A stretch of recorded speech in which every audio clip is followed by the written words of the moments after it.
There are no forests on Earth. When you read this headline out loud, even with the exclamation mark at the end, every sensible person will say that I'm out of my mind, and you will want to show me tons of photos with images of forests. I want you to believe that this is another trick.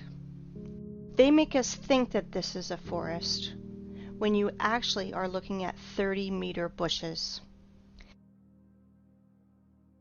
This is total bullshit and nonsense, you will say to me. Of course we know what forests look like, because we've all walked in them.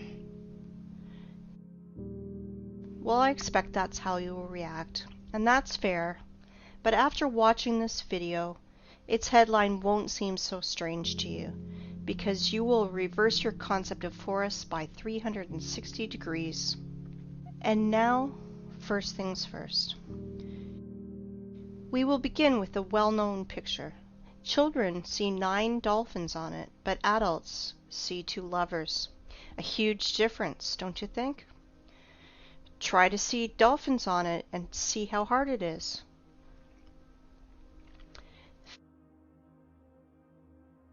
Feminine fruities just won't transform into dolphins for most adults. And that's funny because it's the opposite for kids.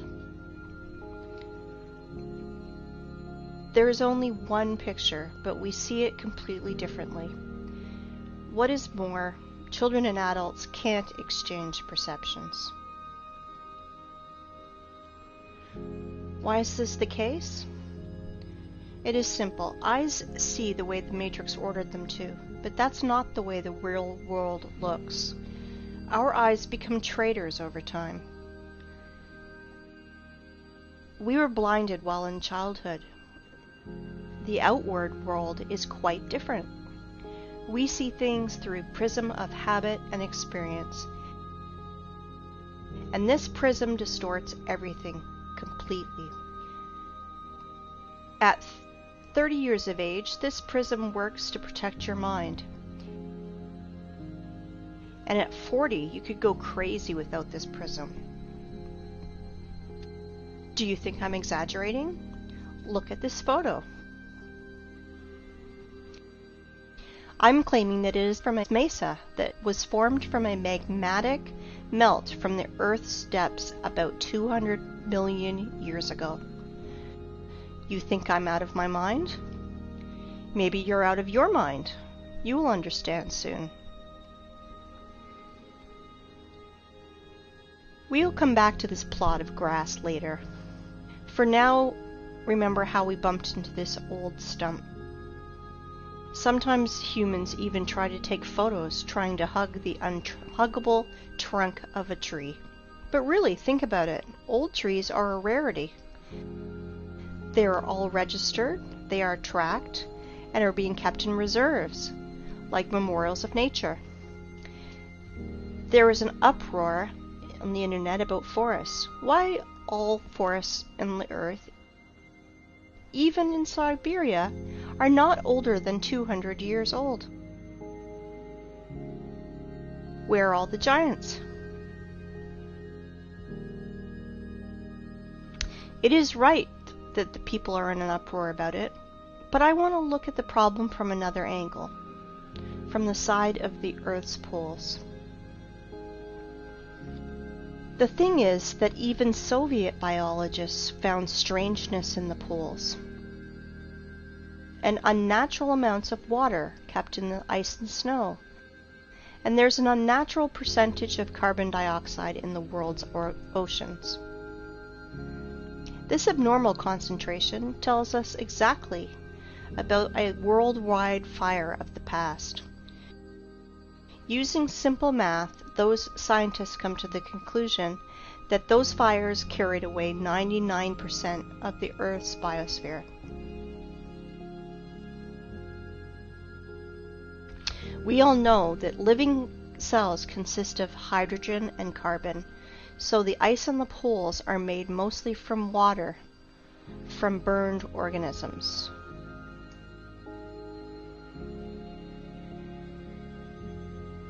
And now, think about this number, 99%.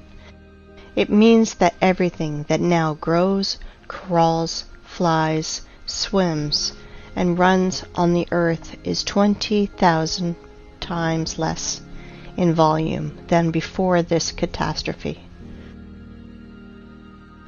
20,000 times.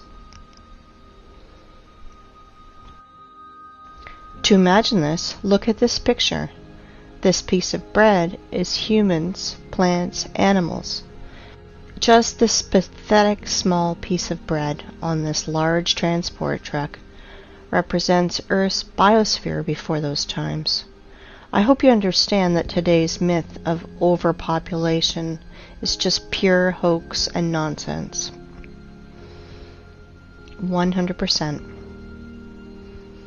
But here's the problem. Biologists divided this number between all the continents and only calculated into this figure the dry land, not all the ice and snow that is on the earth. And there's a lot of snow and ice. Fact is fact. But as always, illumination can come suddenly, and stereotypical thinking is to blame. 30-meter tall forests are like a virus that takes over both our brains and especially the brains of biologists, which prevent us from finding a solution to this problem. If plants can't fit broadwise, then we should fit them upwards, and then it should make sense. In this new theory, hypothetical forests of unthinkable height were drawn. And here's the thing. We found these old photos. This is the vandalous felling of the sequoias in the California redwood between 1880 and 1920. These trees miraculously survived the planet's bombardment in 1816. Just imagine how many years this tree needs to grow to these sizes. Then these terrible men come with saws and axes. 1, 2, and no more tree. In proportion of this tree, we can see a rule. The diameter of the stump is 3 times bigger than the woodcutter's or feller's growth. Let's look at this formula. You just think about it. You are entering a forest that is not usually 30 meters, 100 meters. Here are your fairy forests from fairy tales and books. Forests that are lost because of such barbarians. I understand that they are just wage workers and they must feed their families, that this is just an order from above. But if every single woodcutter refused to carry out these criminal orders, all the forests would be saved, because their demon bosses are too arrogant to do it with their own hands. And that is why I will send these merry woodcutters' defenders to a well-known place.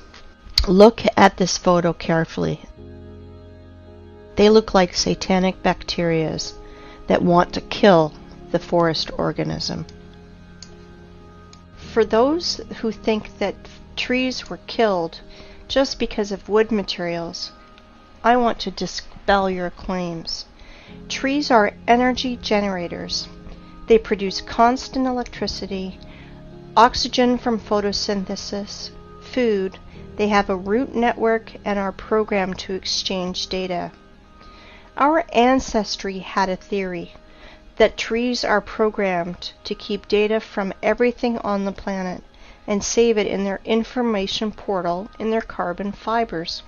I do not know the reason, but some sequoias that these vandals left alive even put a fence around it and called it a wildlife sanctuary. Of course, park guides will tell you tales from the crypt. How in the stupid Zoic era, stupid sores scratched their booty on the old sequoias of California. Let's summarize everything. Remains of the giant trees of the past are found. and homeless ice and snow of the poles took their place in the mosaic. It seems like everything is clear, but it is not. Nothing is so simple. If we take myths and legends of all nations, you can find lots of stories about people, animals, and plants morphing into stone. This is normal because paleontologists all over the world dig petrified fossils of humans, animals, and plants. There are so many of them that old museums are overfilled with petrified fossils of clovers, frogs, lizards, pieces of dinosaurs, and so on. Frogs and clovers are fine, but what about the forests? Guys, where are the trees? Old sequoias of California do not fit here because they are made of carbon. It means they are not related to the Silicon era. Why do I know this? First off, they were cut and sawed by standard instruments. All axes and saws would break if they had to cut silicon. So where are the silicon trees, if those giants from carbon are not related to the Silicon era? Guess what? They were found. Guess where? In the same North America, in Arizona to be precise. Ah, this zone of the Aryans.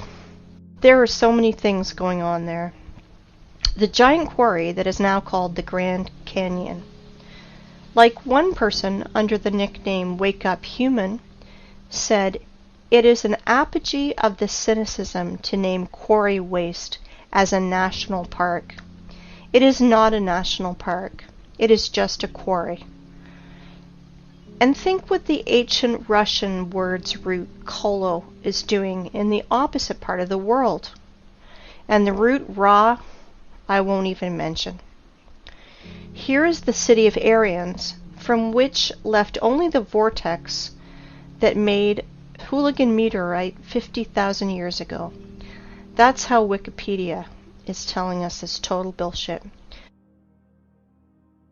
Oh, and by the way, here are our silicon trees. I wanted to introduce to you the museum under the open sky. Petrified trees here are just scattered in the desert and also fenced. Everyone today can visit this circus called Petrified Forest National Park. In this park, petrified fossils are not common. They are unique. If turtles and frogs were petrified in pale gray boulders, then this trees morphed into semi-precious stones.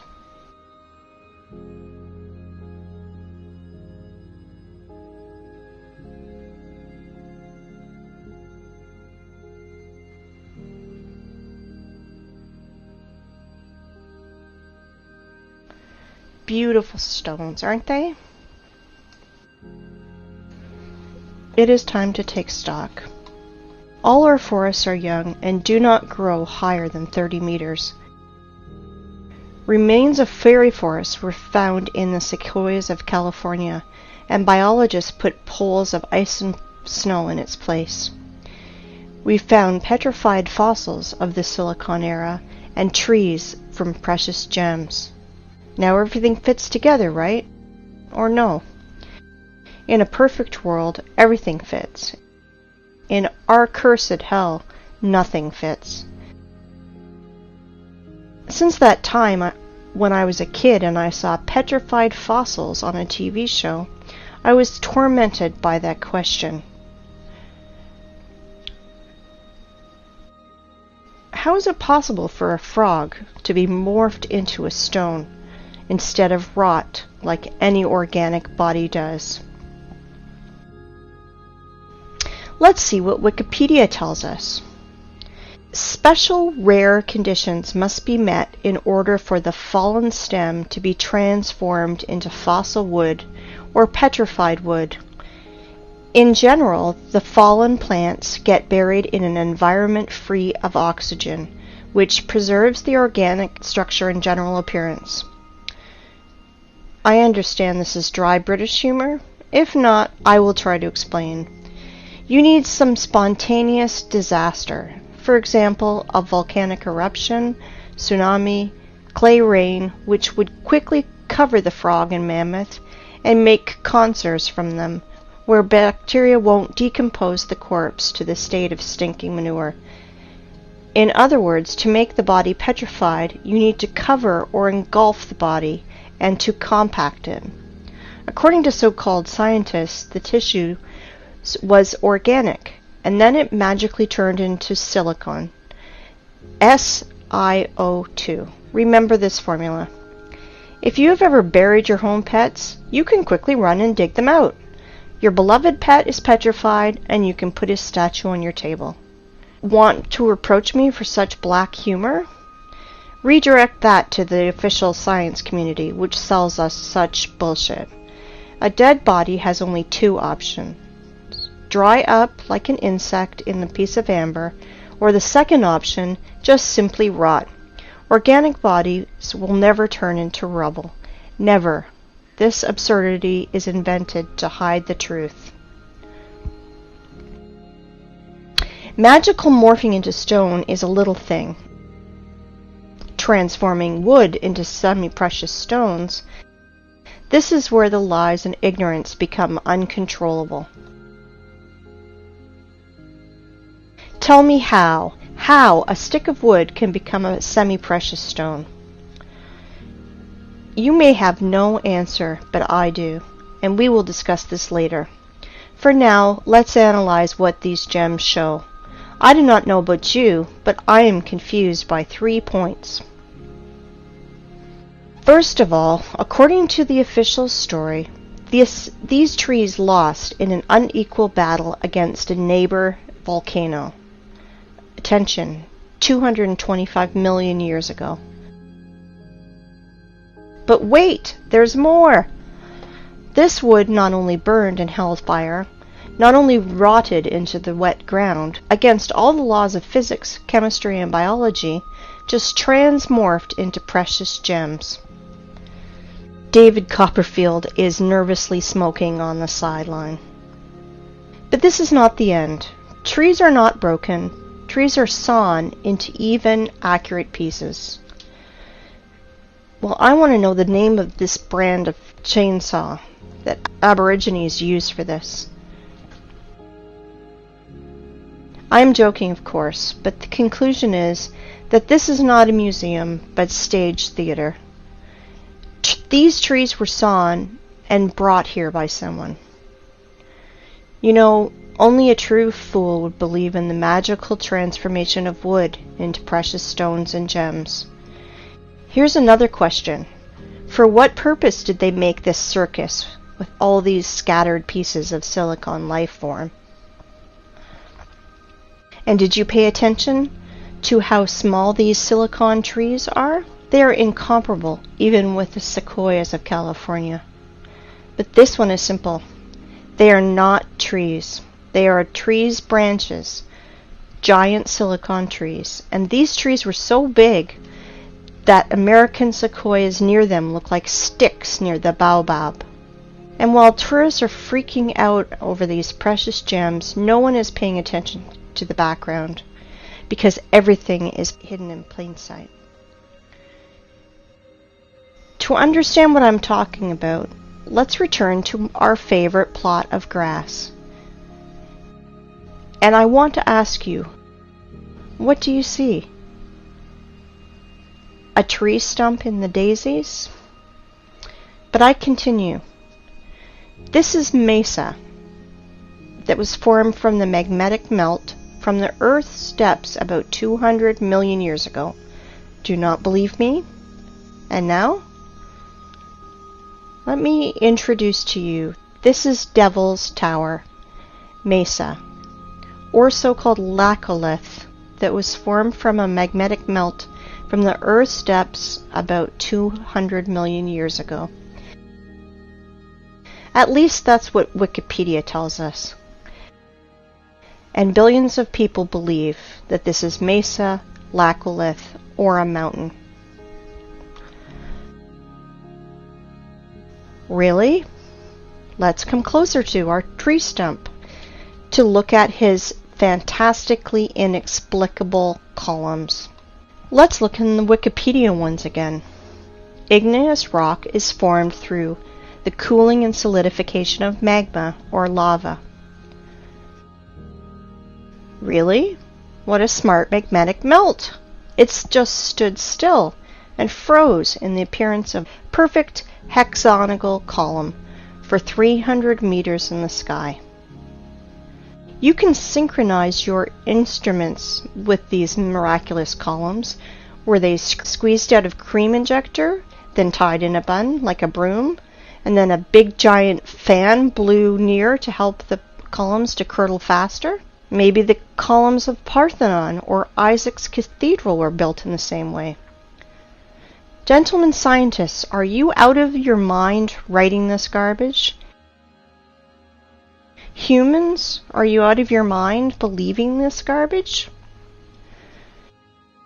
Claiming that this geometrical masterpiece appeared as the result of a lava fountain is the same bullshit as claiming that a racing car appears on the track because of an explosion at a Ferrari factory. Have you ever seen what a fountain of lava looks like? In those times, lava had artificial intelligence. Really? Comparative analysis. All columns are hexagonal. Why exactly hexagonal? Because the universe's masterpieces are built in this form. There are no snowflakes exactly the same, but all of them are in a perfect hexagonal shape. Bees, too, without the knowledge of mathematics, correctly identified that the regular hexagon has at least perimeter among all the other shapes of equal area, so you can fill this shape most efficiently. When bees build honeycombs, they instinctively try to make them as roomy as possible and spend as little wax as possible. Hexagonal shape is the most efficient, economical figure for building honeycomb.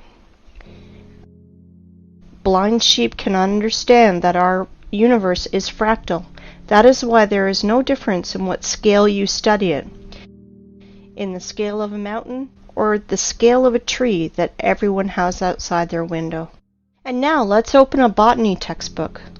Let's find the structure of any plant and let's compare it with our giant stump.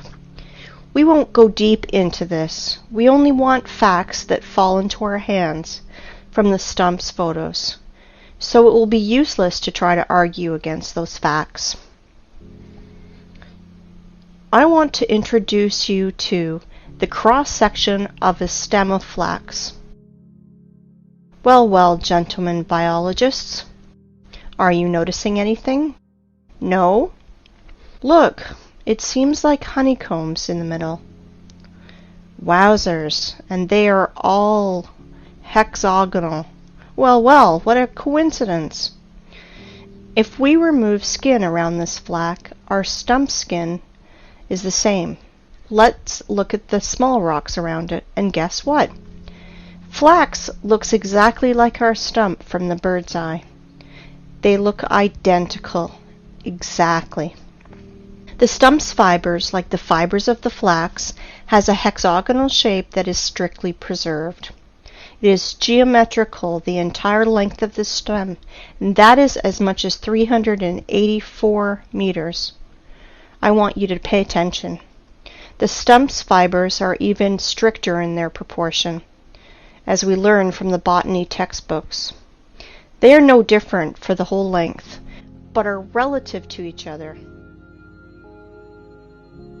It is a branch of armature hexagonal cross-section after leaving the metal rolling mill.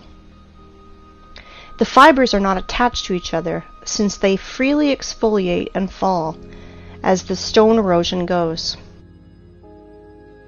Each fiber out of our stump is covered with a thin skin, exactly like fascia, a thin sheath of fibrous tissue enclosing a muscle or other organ. As you see, petrified skin contacting winds and moisture is cracking, exfoliating, and showering, and this is direct evidence that the fibers of the stump consist of at least two components placed inside each other. Fibers do not go into the ground vertically. They gradually bend to transform into the root system like every tree does. As you can see, the official story of spontaneous and accidental solidification of lava is 100% bullshit and falling apart quickly. In 1977, Hollywood made a film called Close Encounters of the Third Kind, with Devil's Tower playing the main role, where we were told 100 times that this is a mountain where we can meet aliens, but this garbage is suitable for fools only. But where were your eyes, gentlemen? Hey, biologists, geologists, paleontologists, are you here? Do you study the world in a welder mask? And now, let's find out the height of the tree, which was a stump one day. Let's use the formula that I mentioned earlier. The diameter of our stump is 300 meters at the base. So if we calculate 300 over 20, we will get the height of, are you ready? 6 kilometers, 19,685 feet. Just think about it. Everything is learned in comparison. I think we can put a big fat dot in here. Devil's Tower is a giant stump of a giant silicon tree with all the attributes of a normal stump that everybody's seen. But we should not underestimate the matrix that keeps all the cattle in the stables. I am sure that after such clear evidence, there will still be deep sleeping people who will ask for more. If you think that that's all my arguments, I want to disappoint you, because I have so many trump cards up my sleeve, and I will enjoy every moment that I will throw them on the table. Well, we figured out everything about this stump. Let's move to another one. Yes? And you thought that this was the only one? You just need to remove your blinkers and you will see so much. Let me introduce to you Giant's Causeway in Ireland. Notice something familiar? Take a closer look. Again, hexagonal columns. Wow. If you did not notice the similarity to the Devil's Tower's fibers, you must be 100% blind. This is the same giant stump, but now it did not come out of the ground. This tree grew right on the sea's shore. The Giant's Causeway consists of almost 40,000 columns of such geometrical proportions that all the bees in the world would be jealous. Of course, all nerds declared it to be a national nature reserve. Like I mentioned before, as one person named Wake Up Human said, it is an apogee of the cynicism to name quarry waste as a national park. In which connection is quarry waste here? I will say later, but guess what the official science bleats about this Irish stump? Giant's Causeway is an area of about 40,000 interlocking basalt columns that result of an ancient volcanic eruption. Volcanic eruption! Please tell me how to stay calm and not erupt in a fountain of swear words in the direction of this science society. It is hard, very hard, but I will try because our enemies only want us to do it. I have only 2 questions. First of all, how many years was C.C. Campbell in a coma? And second, why do bees' honeycombs not declared as a result of an ancient volcanic eruption? Because they are not distinguishable at all. It's no less strange why street sidewalk tiles are not declared as a result of an ancient volcanic eruption. Show me a single difference, nerds. And now I'd like you to come back to our old method and compare Giant's Causeway, but this time with real lava. I want you to remind you how lava erupts and flows. and this is how it congeals. And now let's compare Devil's Tower.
And now let's compare with Devil's Tower with Giant's Causeway. Oh, sorry for my French. I mean, let's compare Silicon Stump with Silicon Stump. Somebody still believes in the lava fountain? If I didn't know about giant silicon trees, I'd rather believe in a giant cream injector and a fan, but not in volcano garbage. If you think that these two giant silicon trees are the only thing that I can show you, then you are mistaken. There are loads of them on the planet. The funniest thing is that normal people do not realize that they are stumps. But official science realized that seriously, that they should find out how to hide these trees from people who ask too many questions, and they invented a genius name for these silicon stumps: the basalt cliffs.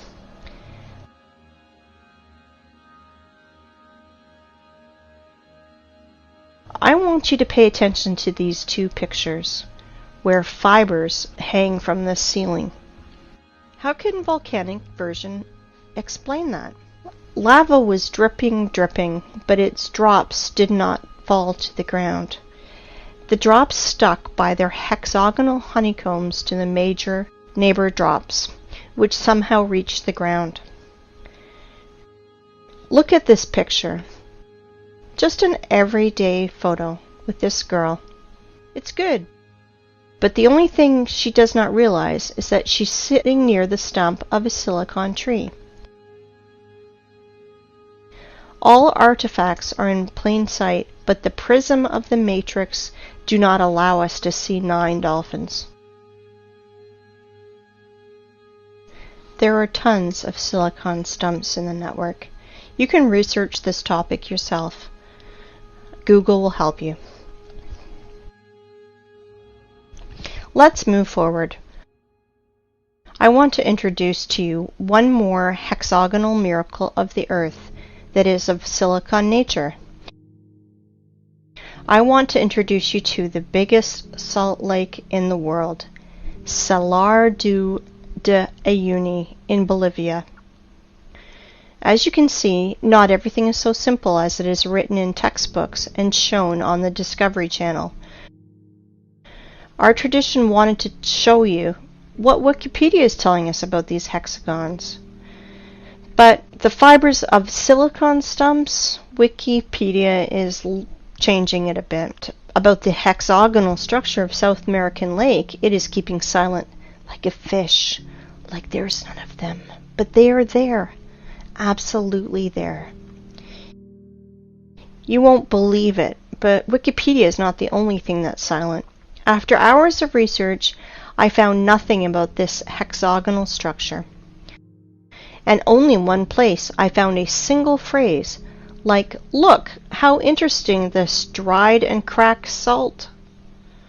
And then I fell into a stupor. First of all, under the blazing sun's rays, every surface cracks like this. But not in hexagonal shape, like honeycombs.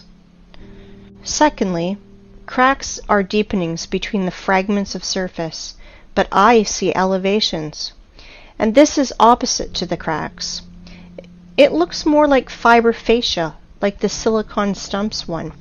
And the third thing, why is all the salt surface in exactly a hexagonal shape?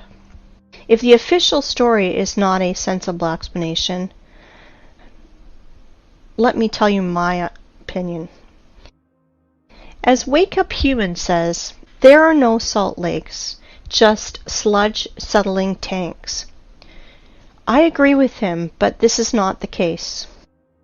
And here's why. I think that you've already realized that honeycomb's hexagonal shape is an attribute that belongs exclusively to living organisms. Either is the possession of a queen bee, snowflake structure, or plant's fiber. As we see with our own eyes, Salar do Uyuni is not just a giant layer of salt. It was a living being of the silicone form of life, which was scraped out by the adepts of technocracy, by their machines. Now you understand how far we are from reality? If we can't even imagine a giant tree, then how can we imagine a creature from salt, 10,000 kilometers wide? Then the height is impossible to imagine. Now you understand that 7,500 years ago, our planet was so fantastic, fabulous, and beautiful that Cameron with his avatar is a poor substitute. All that is left to us is a desert, which we have turned into a scrapyard. And what I mean by saying scraped out by their machines, well, to be short, while our society was sleeping in this matrix, working 9 to 5 hours a day, doing useless things, dreaming useless dreams, our planet was literally being scraped out, and they are scraping it out now with their giant graders and machines. I will show you later. Well, the theoretical part is over now. It's time for the climax, and we are close to the runway. But before, we should return to our first stump and see one strange thing. I bet you did not notice. We saw many stumps, but this one is special. It has a flat surface on top, which means it was cut down. Yes, exactly, cut or sawed. And now our imagination is asking us, who cut it? For what? What did they cut it with? I will answer this question later. We will put these questions in the background because the stump that was cut is not a single one on the planet. I will tell you even more. Devil's Tower is a small one compared to the others. Boys and girls, our aircraft is ready to fly. Of course. Well, we have no course. We will fly around the planet. Fasten your seatbelts and better hold on to the handrails, because everything you will see will overturn your notion of rocks and mountains. Let's go! While we're flying, let's play a game. Find 10 differences. Though there are only 2 differences, material and size.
These stumps are sticking out everywhere on the whole planet. There are hundreds of them. Scientists call them mesas, which means table in Spanish, because they have a flat peak, flat as a table. Well, cool, stumps. And now let's remember the beginning of our conversation. We thought we saw forests and even walked in them. So what does it matter if they are only 30 meters high? Is there a difference? We're pleased with the one we have left. We enjoy its beauty. We are accustomed to these forests, so we don't need another. Then we discovered that the old forest was preserved in the U.S., which is described in fairy tales and myths, giant 100-meter sequoias.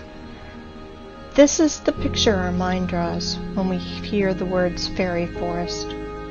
Let's think about the sequoias in California and the prism of matrix forces. Otherwise, our mind's protectors will melt, because Devil's Tower is actually a 6-kilometer high tree. But realize that Devil's Tower is a young plant compared to other trees on our planet. For example, this mountain in Cape Town in Africa is really impressive. This plateau is 3 kilometers in diameter. If we multiply 3 by 20, we will get a tree of 60 kilometers high. Do you have any clue how big its branches are? On one of the branches, you could easily place a huge residential area with all the shopping malls, schools, and parks. Just imagine how huge it is. Of course, your mind will never see that this mountain in Africa is really a tree that is 10 times higher than the Devil Tower tree, 60 kilometers higher. But guess what? That's not the limit.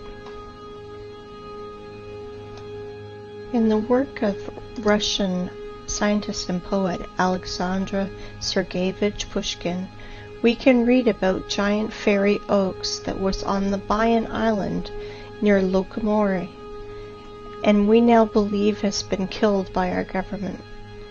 That oak was supposed to be the center of the earth and was some 100 kilometers high. Not sure how high, but for sure higher than the Cape Town one. This oak was the biggest plant on Earth.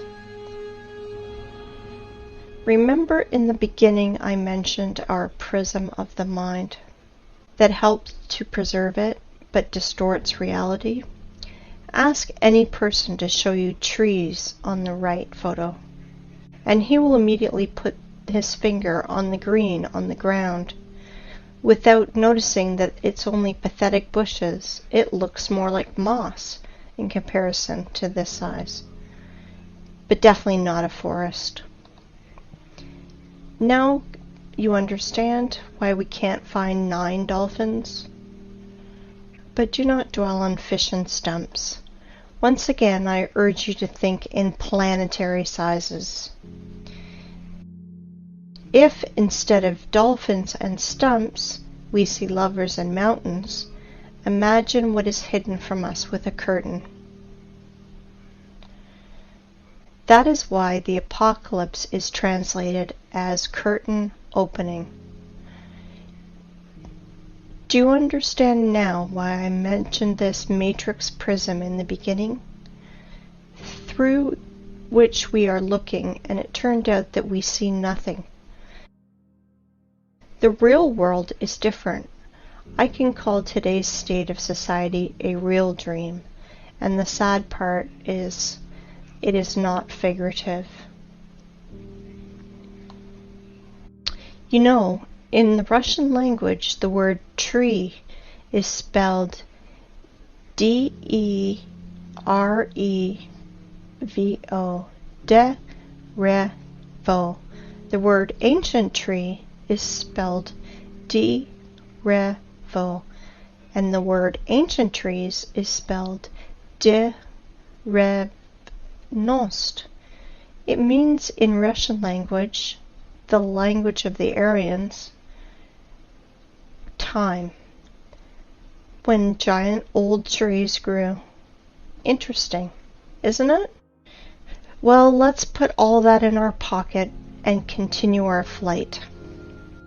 I think you will ask me, and maybe it's time to ask questions. Who cut down this forest? Why did they cut it? What did they use it for? No, it is too early to ask that. We know that the whole face of the planet was covered by giant vegetation. So we can ask ourselves, where did all the other forests go? The thing is that this so-called mesa are just single ones, because only the best were chosen for cutting. Whole other forests of the planet were laid down by blast waves. We reviewed only stumps with flat peaks. Does anyone remember how not cut but actually broken trees look like? I will remind you. Understand my hint? Let's play the game again. Find 10 differences.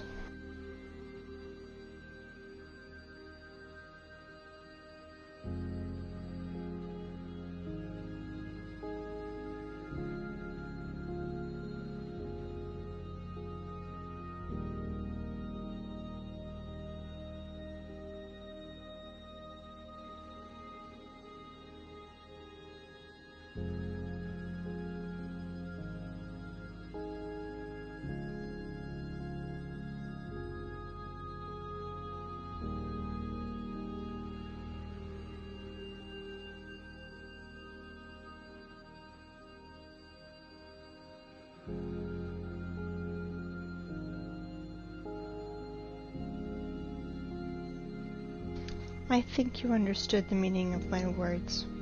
So I want you to look at the highest stumps of our planet. They were mined like a quarry and were broke by blasts. For example, the tree Everest.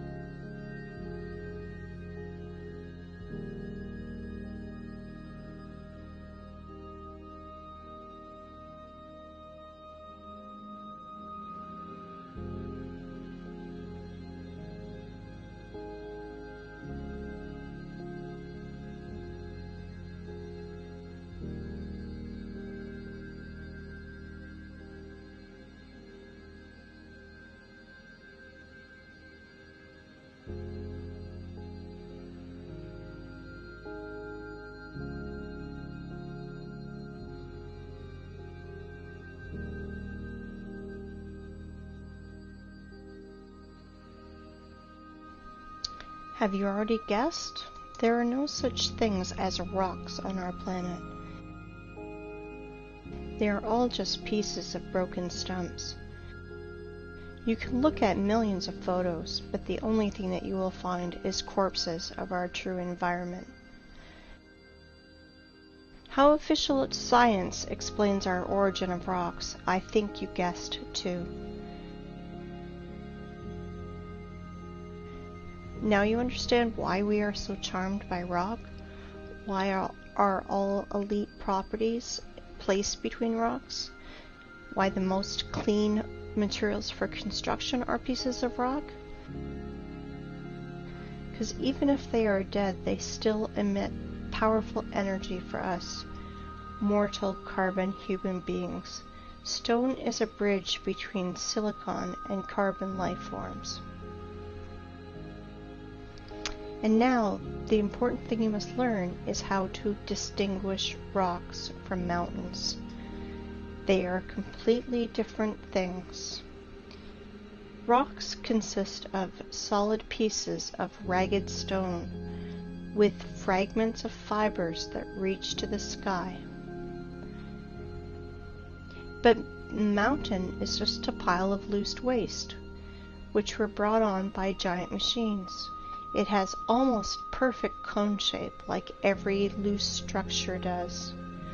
Sometimes those piles have chemical waste inside, And sometimes those wastes react with each other, and sometimes they burn, and sometimes explode.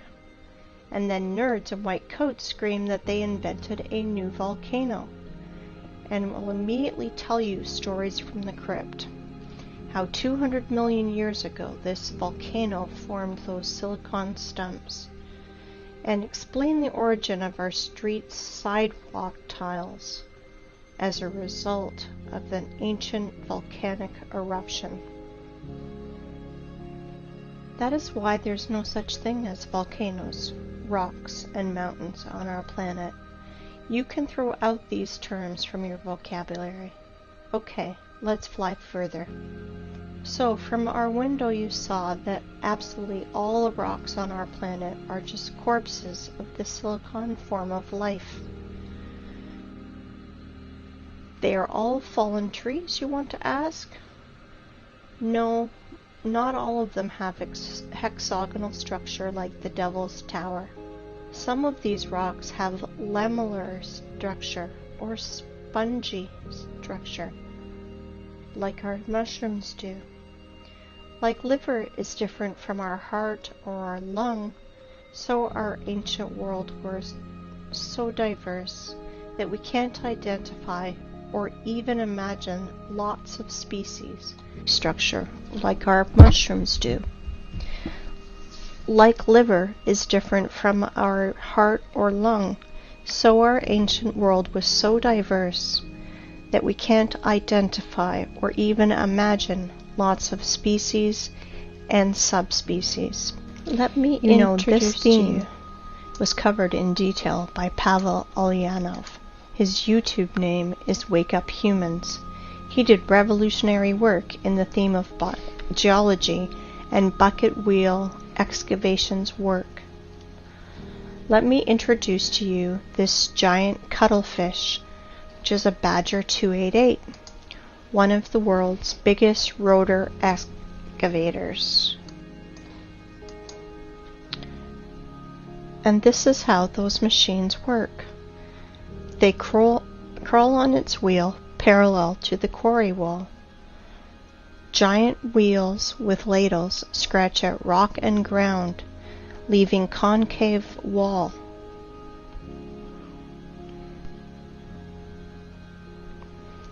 Geologists must be hypnotized in schools while they are students, because why else would they call quarry waste miracle of nature?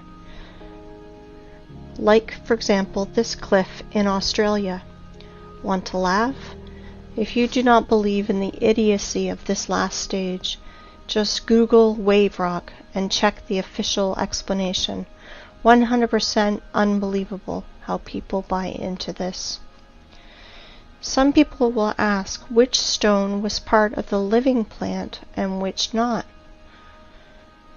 I want to tell you that at least 7,500 years ago there were no such things as stones. Everything you find now was part of our ecosystem.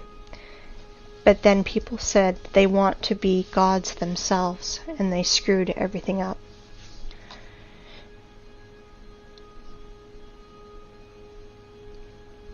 I want to ask you, open your minds. They live, we sleep. But they not only live, they're also killing our planet. They are doing it right now, while you are watching this. Wake up, humans. You must review all the instruction they gave you in elementary school, middle school, high school, history, geography, geology. Open your mind. I want you to look at these photos. Today we have lots of artifacts which we can't repeat because of certain conditions as the lack of technology, lack of equipment, or specialists, and which are evidence that our civilization is 200 years ago, and before that compared to us was way more developed, and today's society are just kids in the sandbox. Here are some examples. Babulovo Bath, 1784 to 1820. Here is what this man that was near it tells us. Sorry for my language, but they are telling us absolute bullshit. That somehow the master made it for 7 years and polished it every day like Papa Carlo. Absolute bullshit. With all my responsibility as a lathe man of 5th level, I declare that this is machine precision. Concave and convex surfaces of this bath, strictly precise, circle on the whole diameter, very accurate spherical surface in the lower part of the bath. Inside the bath on the bottom, the same super accurate concavity of the whole diameter. This product is impossible to do manually, especially to polish. I have the impression that it only yesterday got out of the machine.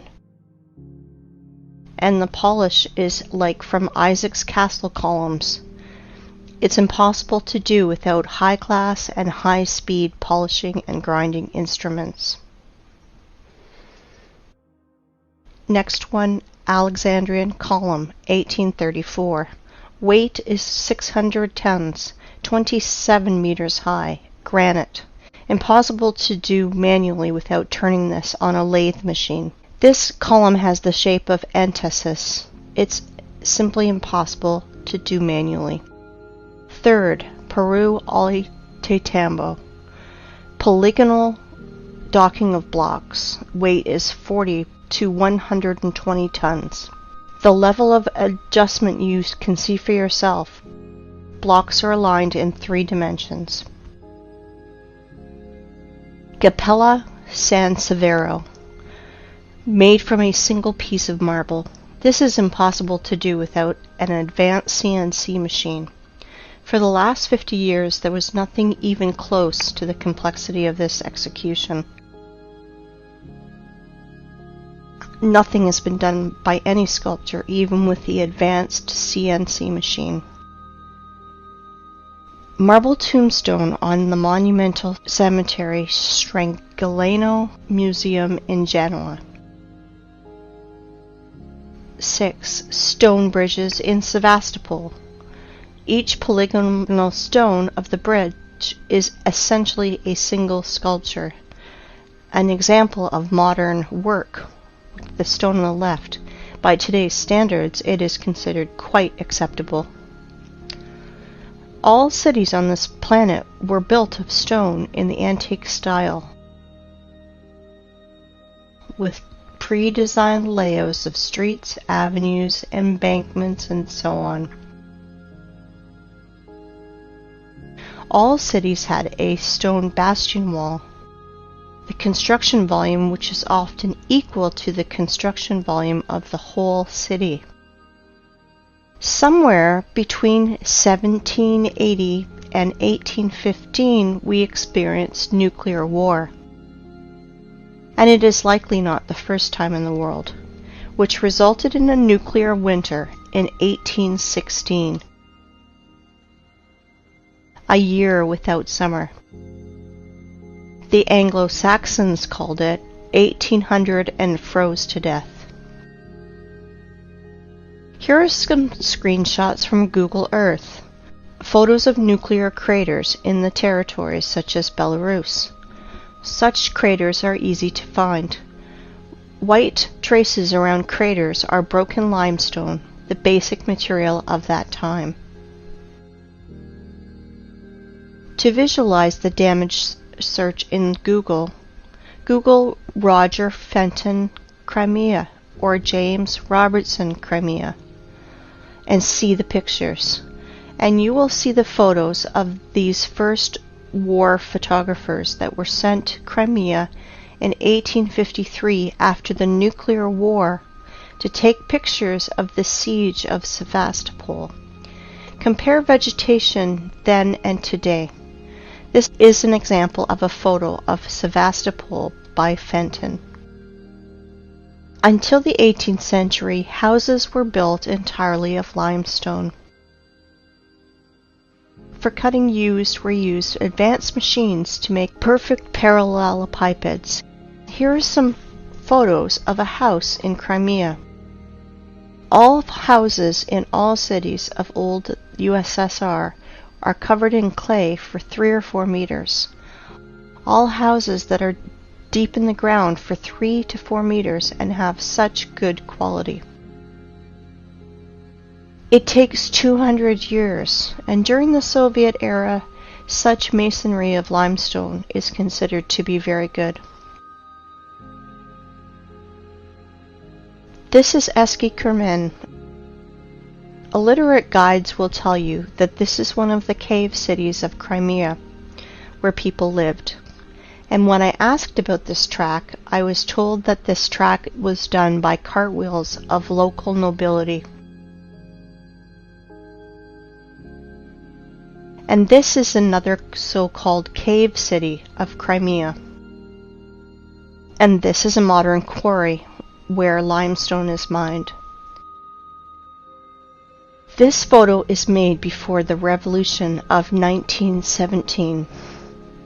You can see that from the limestone is accurately cut segments, the bottom of which runs the railway and where a house stands. And now a very important photo of Inkerman Quarry, the name Champani, made in 1890. You can clearly see cut passageways through the hill, 100 meters in width and 80 meters high. Under the vertical wall we can see small pieces of limestone and limestone crumb that fell off because of working saw machining. In the cut holes we can clearly see houses. Some of these holes are beginning of catacombs, some of which extend for hundreds of kilometers. They conducted a large-scale underground mining of limestone. In the days of the Second World War, in the catacombs were hospitals, warehouses, headquarters, and trucks freely drove in and out of these catacombs. By the way, there are ancient catacombs in any city of the world. Near Odessa, there is a catacomb that is 2,500 kilometers long.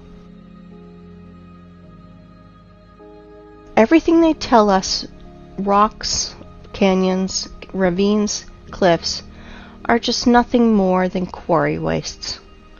And there are very old quarries over there, and many fresh ones.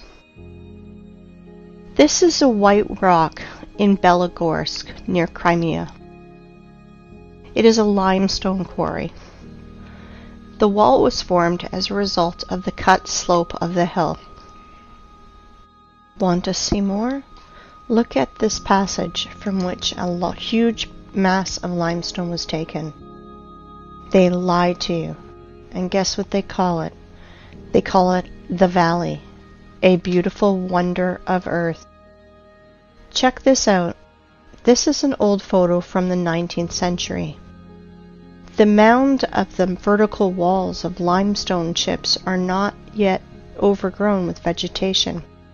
This is an old painting from the year 1855. We can see ancient giant quarry wastes in the background. Are you impressed by the scale of mining in just little Crimea? I want to tell you more. There is no cubic meter of land probably 100 meters deep over the entire earth, which would not have been in its time mined, milled, masticated, and discarded. It is not a planet, but a giant quarry waste pit, where in the most violent and barbaric way the entire periodic table of Mendeleev is extracted. And now, look at these photos and pay attention to the tiered structure of the quarries and mines. The rotor excavated tiered cuts are massive. It is a formed structure with right angles when viewed from above. And now I want to show you the mountains, ridges, gorges, canyons, cliffs, in almost uninhabited ways. Often they are named by the people who discovered them. Are all academics and professors of geology and other science nerds too blind to see it? Mountain on the Kola Peninsula. I do not know the name. Mountains on Antarctica that were only discovered in 1820. Antarctica. Here are even the traces of the heavy machines and equipment. Greenland. Watkins Mountains. Look at the scale of the mining. Greenland. The flight from Frankfurt to Los Angeles. Gunbjorn. The highest mountain in Greenland. 3,700 meters. No problem. Almost completely gutted. Svalbard, Norway. Aurora Borealis in the background of quarry waste. Antarctica, Transantarctic Mountains. At the foot, the traces of machines are still visible. Antarctica, Transantarctic Mountains. Quarry systems. Pay attention to the background. Mount Kailash, Tibet. The height is 6,638 meters. Have you ever seen in our time heavy mining equipment that's raised to such heights? Goblin Valley State Park, Utah, USA. Gloss Mountain State Park, Oklahoma, USA. Grand Canyon, Arizona, USA. It's just a giant quarry, waste, gutted territory. Millions of tourists think that they are looking at a miracle of the world because they were told so. Quarry, Grand Canyon, Arizona, USA. Nowhere can we find traces of water erosion, only the shock explosive impacts on the silicon vegetation. Quarry, Rock Spitzberg. Quarry, Grand Canyon. The cut of the stone with a circular saw. Quarry in Australia, Blue Mountains. Blue Mountains from another angle. Blue Mountains, the vertical wall. Compare it with the marble quarry in the Alps. Marble mining in the Alps. Giant quarry, do not know where. This photo is offered as wallpaper on your desktop across the internet. Caprock Canyons State Park, Texas. Again, a national park created from exhausted quarry wastes in the USA.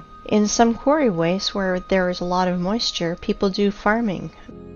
Banao rice terraces. Again, Banao rice terraces. And this is Canyon de Chelly Nation Monument, USA. The saws apparently did tunneling. The so-called Painted Hills in Oregon. Mountains Ravine, South Africa. Orange River and Mountains. Timna National Park in Israel, just a quarry. Quarry, Green Canyon in China. Flooded quarry, Charak Reservoir in Uzbekistan. Flooded quarry, another angle. As you can see, there are no natural rocks, mountains, cliffs, and gorges on this planet.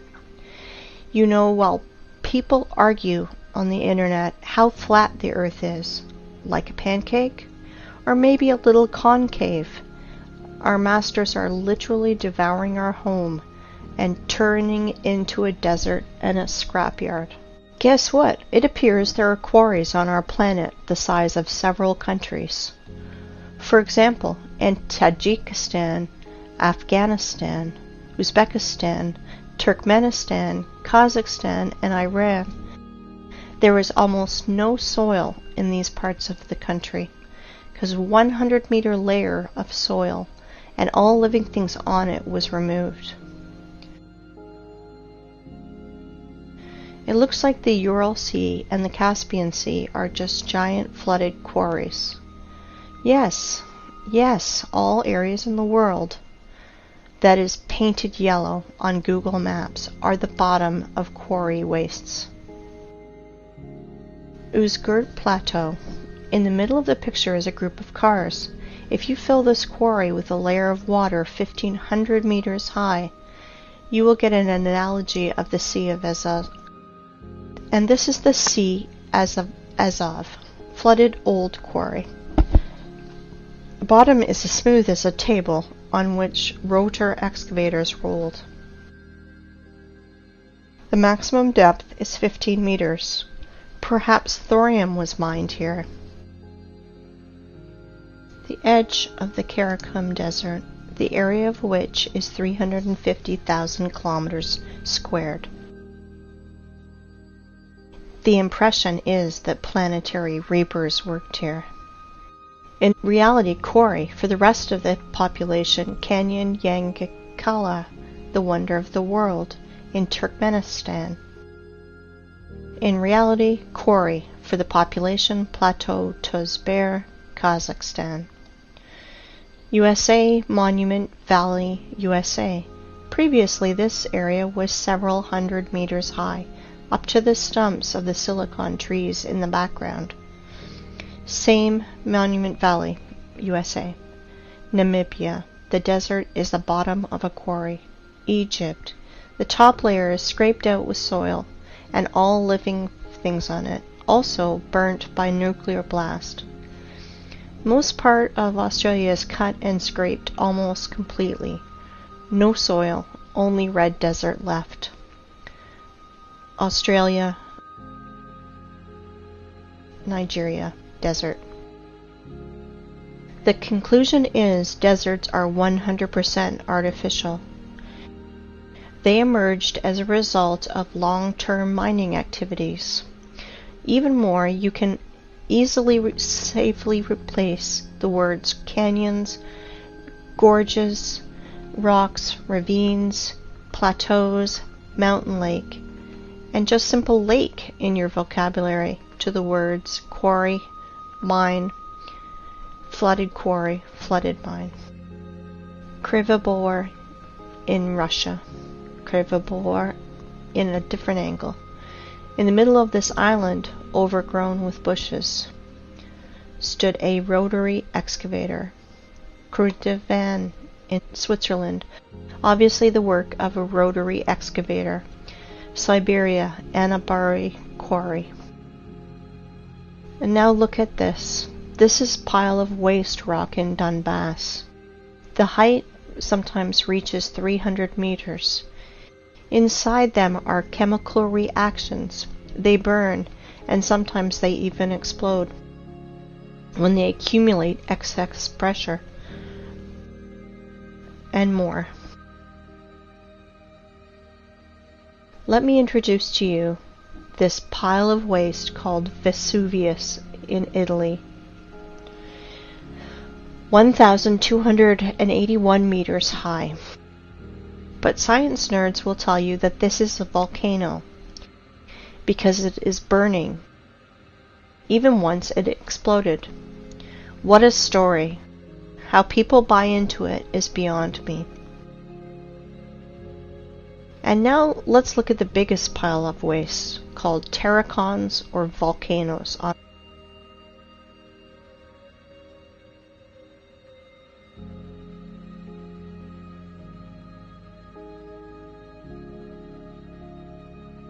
This is Terracon in Fujiyama in Japan.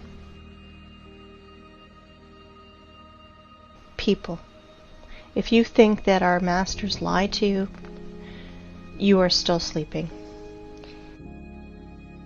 If you think that the earth is flat, you are half awakened. We are on a desert and a giant quarry that we are turning into a scrapyard. Since we can trust no one, maybe it's time we think for ourselves. Really think about what you've been told your whole life and question everything.